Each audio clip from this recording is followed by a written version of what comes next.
小管这里的话发白。各位老铁看一下，这台空调是不是装错了？内机装在阳台的。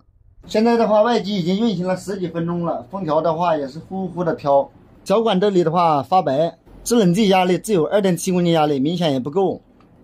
出风口的温度的话24.6度，环境温度的话23.1度。制冷剂的话是这个，我们放在机子顶上。现在开始加血种，慢慢加。现在气温比较低啊，加血种的话要少加慢加。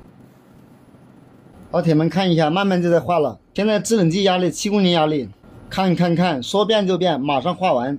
7公斤压力的话应该也够了，因为的话现在气温比较低，压力的话现在也上来了啊，7.4公斤压力，刚才是24度，现在的话26.8度，证明的话这个加了血种还是有效果的。等一下的话，制热效果的话就会越来越好。化完了啊，老铁们看一下，就是这么奇怪，就化完了。运行半个小时以后，我们看制冷剂的压力以及电流，如果多的话再放一点。现在出风口的话打到28度，环境温度的话打到24度，利用外机给房间制热的话也是可以的。内机的温度传感器改到外机这边。